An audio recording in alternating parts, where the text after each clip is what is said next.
If you sell on Teachers Pay Teachers, summer probably feels like your slowest season. But this summer took an interesting turn for me because it was actually my best one yet. Not because I got lucky, not because one product went randomly viral, but it's because I changed my strategy. And it's a strategy I'm going to keep using going into the next school year because I know sales are always going to ebb and flow on TpT like they always do. So in this video, I'm breaking down exactly what I did differently and the stuff that actually moved the needle, not just generic tips, things that really changed my strategy that you can steal and hopefully have a good summer for you as well.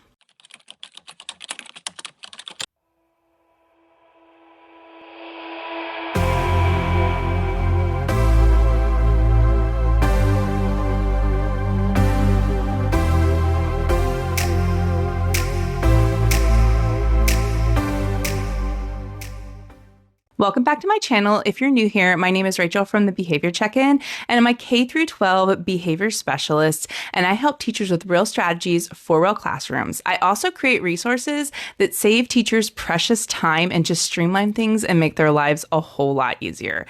Before I get into the 4 specific things I did, I want to name a bigger shift that made all of it possible. I really focused on creating resources with intention, not just random products because I had an idea. I started really diving in and looking at what was already working on my store and building around all of that information. So really being strategic and going, okay, this is what teachers need and what I need to move forward in doing. Like I said, that means I had to niche down instead of spreading myself thin. I was really leaning hard into the IEP and caseload management tools because that is something that my store is already known for. That is what I have built trust with my customers with. And so it felt like building bundles on top of that. And I already have proof that that had converted instead of just guessing what might sell because we don't have crystal balls, right? So once I made that shift, everything else on this list actually just started kind of working the way that it was supposed to in a natural way. So the first thing, and honestly, the thing that I think was the biggest, was I started giving longer breakdowns of my products here on YouTube. Yeah, those aren't my highest grossing videos, but it really helped me for TpT on the platform. Because when buyers get on there, they are kind of limited in what they can see in terms of previews. They get a few thumbnail images and maybe a short clip, and that's it. And I get it, because if I'm about to spend $15, $20, $25, somewhat of upwards of like $50 to $80 on a digital resource, I want to know exactly what I'm getting before I click purchase. I think that's just what anybody would want. You don't want to just be surprised. And I have bought products in the past where I was surprised. It definitely wasn't what I thought it was going to be. So that's what a full YouTube video does that a TpT listing can't do. So when someone sits down and watches me actually walk through a caseload tracker or click through the tab and show how the formulas populate, they're not guessing anymore. They know exactly what they're buying before they ever decide to make the purchase.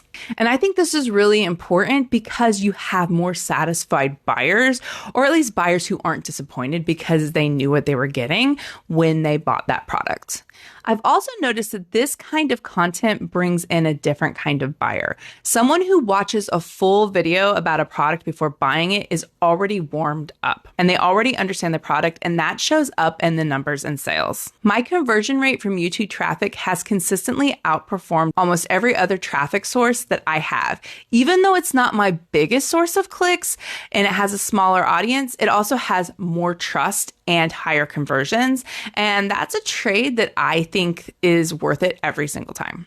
So my second strategy ties directly into the same idea of transparency, but it's specifically about what's happening on the TpT listing itself, not just what I'm talking about on YouTube. So I started using every single thumbnail slot on TpT. In the past, I would just make a thumbnail and maybe like a little video recording and move on, but I'm not skipping over this step now. Now I'm doing the cover image and some different things that I'm adding, as well as embedding a short video that demonstrates how this product works. I'm also linking to my YouTube videos, and I really do think that this is helping the buyer, once again, fully understand what they're purchasing. And this is why it matters so much for a store like mine, because my products are functional tools. We're talking trackers, planners, data systems. People aren't buying these because they're cutesy. Most of the time, they're not even an impulse buy. They're buying them because they need something that actually works for their caseload or their situation or problem in their classroom. And they need something they know works and they understand how it works. So if they can't picture themselves using it, they're not going to trust it, and then they're not going to buy it. So the more that I can show them the product and not just tell them, the more confident they're going to feel about clicking that purchase button. And confident buyers don't just buy, they tend to leave really good reviews. And that's really important. And they leave those reviews because there's no gap between what they expected and what they got. They don't feel like I did some sort of false advertising. I try to be, once again, like I said, very transparent about what I am selling so they know what they're getting, which brings me into the next thing. So this isn't glamorous. In fact, it's probably the least glamorous side of being a seller, but I really believe it's part of why my store rating has stayed strong. I am very quick to respond when someone reaches out with a problem or a question, and I try my best to get back to them as quickly as possible. So I really want to be genuinely quick. I'm not doing this because I'm anxious about a bad review, but I'm doing it because I really want to help them. I understand that not everybody is a Google Sheets expert. Not everybody is super techie. I build my products to be as plug and play as possible, but sometimes people still need a little help getting oriented, and that's totally fine. And I want them to feel confident using my product, and I want them to use my product. Really do want happy customers, because happy customers are repeat customers, and they also tell other people about your store. I think a lot of sellers treat troubleshooting as messages that are like an attack on them or it's an annoyance.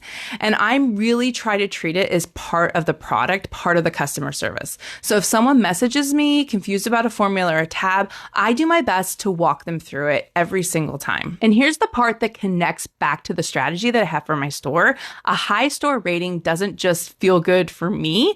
It actually pushes you further into TpT search results. It makes you more trusted. You get word of mouth. You get it. So when I'm patient and responsive with buyers, I'm not just being a decent human being and trying to help teachers. I'm actively protecting the thing that gets new people to find me and my store in the first place. So this is one strategy I want to be honest with you about, because I can't fully prove it. It's kind of a hunch, but I feel like I have enough anecdotal data going forward to keep doing it regardless. So this summer, I really focused on posting more consistently than I ever have on TpT. Not just about not just new products, but sending out messages to my followers and really trying to nurture that relationship. Also posting more on social media. And what I noticed is that every time I had a bigger posting push or a moment where I posted a video that really took off on social media, I would see that ripple effect on my TpT sales. So not just one thing I was actively promoting, but it was also bringing people to my store in general. And so I was seeing other products move as well.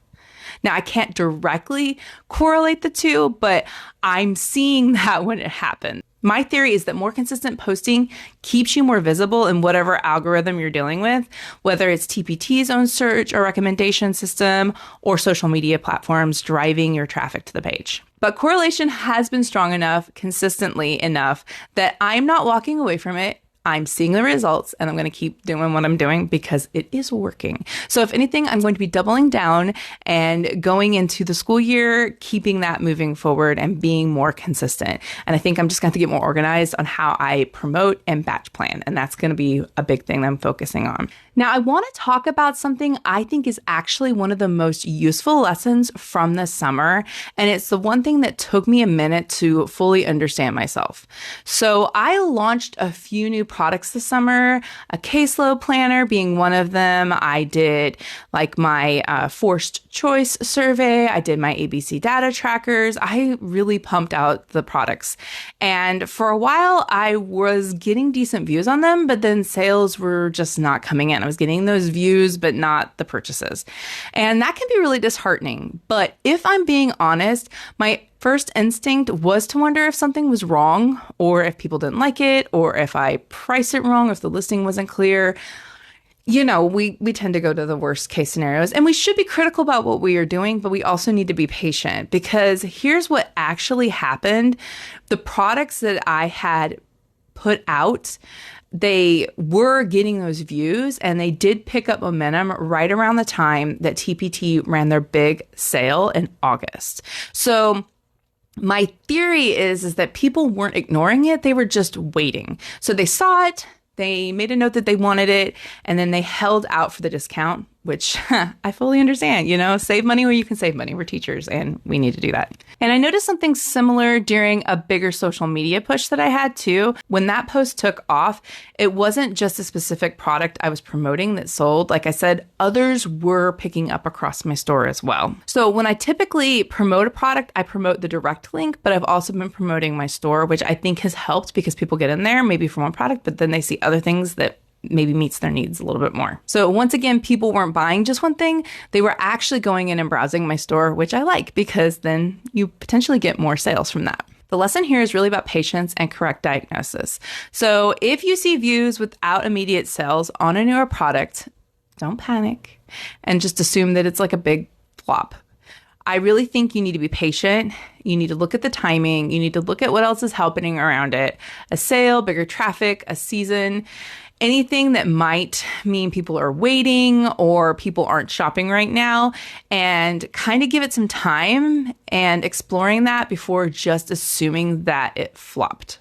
So that's what worked for me this summer, but I don't want this to just be something that I look back on. I really want to tell you where I'm taking this and moving this strategy forward. So as we head into September and October, I'm going to be shifting my focus away from organization and moving more towards resources teachers are going to be looking for and are going to be needing during that point in the year. So for my store, that's going to be leaning more into behavior-specific resources and tiered behavior support system tools, because that's when classroom management challenges really start to show up for teachers. It's when the honeymoon period wears off and teachers are really looking for solutions at that point. And I want to make sure that I have resources available for them and they know about these resources when that comes up. I also want to add that I am recording this video after the August sale has already happened. And I will tell you right now, it went really well, way better than I expected. And next month, I'm going to be doing a full breakdown of exactly what I did during that sale and how the whole month of August played out with my product by product and strategy by strategy. So if that's something that you want to see, make sure you are subscribed because that video is coming. So if there's one thing I really want you to take away from this video, it's that the slow season isn't something that just happens to you. It's something you can actively work against with some planning and coming up with a strategy that's repeatable. Not luck, it's really thinking about a good strategy. I really think it's important to remember that transparency builds trust and trust builds conversions. And showing up consistently, even when you can't fully prove why it's working, is still worth doing. And however consistency looks for you, just try to make sure you stay the course and don't give up. Because I know that this can be, I've tied a lot of my opinions of myself and my emotional regulation on my TpT store, and I'm going to really move away from trying to do that because it's not about that. But if you sell on TpT and any of this resonated with you, please let me know below in the comments which one of these things you're going to try first, if any, or if you have any strategies of things you tried that were super helpful for you. And if you want to see how the August sale went for me and what I'm doing next as we head into the school year, make sure you hit subscribe so you don't miss it. Thank you so much for coming to my video, and I will catch you in the next one.